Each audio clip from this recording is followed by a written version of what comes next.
one of these, the one who suggested we share now as the venue, but for now, because of the reasons that we have that Sherman cannot hold the crowd like this, so I'd like to request to delete that suggestion.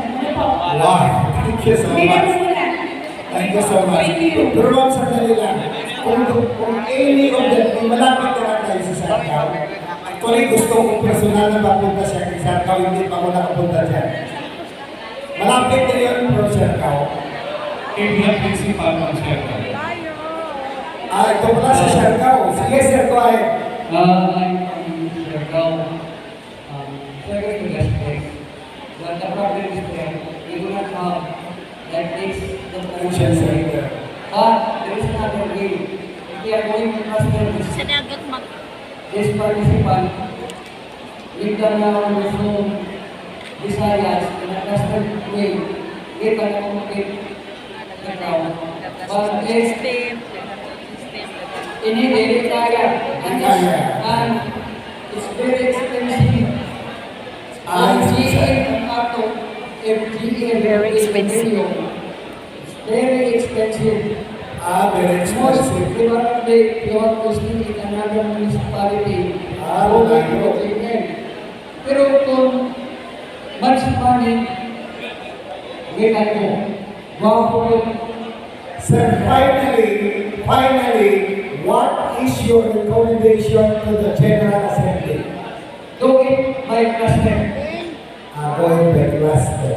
I so know that we have the next Congress by cluster. Luzon, Visayas, and Mindanao cluster, so that we can have the next Congress of Siargao. Okay, but thank you, sir. But Siargao is not yet officially declared. Okay, let's now proceed. I already withdraw my proposition to have the Congress Capital City. Wala na lang po. Davao City po is committed. Davao is committed. Now we have Cagayan de Oro. Ang Davao City ang naulay, please. Ang Siargao wala. Cagayan de Oro, General Santos, and Siargao.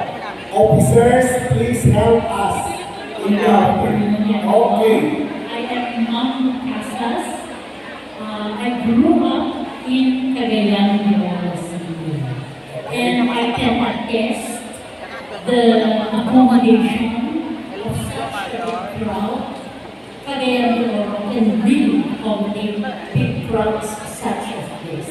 And hindi naman po sa inakasama natin na may mangyari pang ganitong senaryo. But I assure you, with all my family, we are safe in Cagayan de Oro. Wow, salamat po, ma'am. Thank you so much for the valuable information.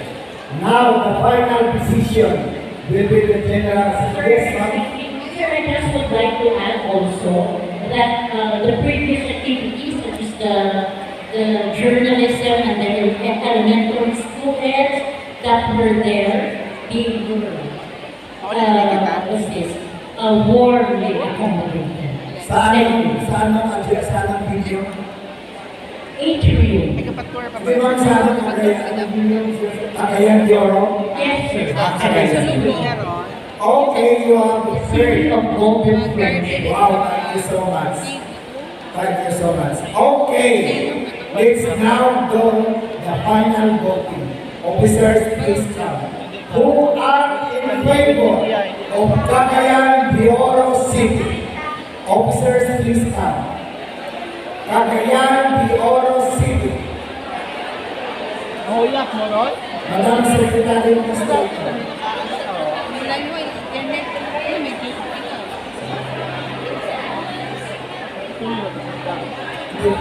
Ang Siargao is suggested to have cluster. Walang motion to delay. Ikaw lang po.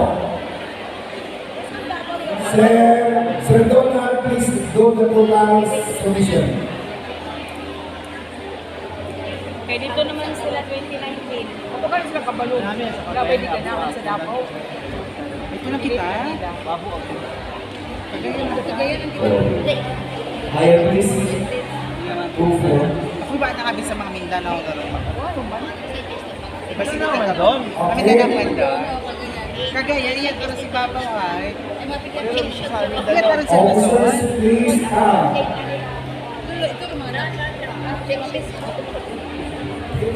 Ay, Cagayan Valley, tagalin niya sa isa. Isa na lang, please. Ito si Madam Mo, Colas, Nara, Spa. Summation, please. Ito Siargao, naman hindi ko. Hindi makaka-accommodate. Higher, please.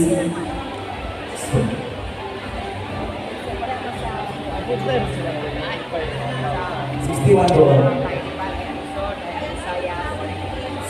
Forward, please. Forward.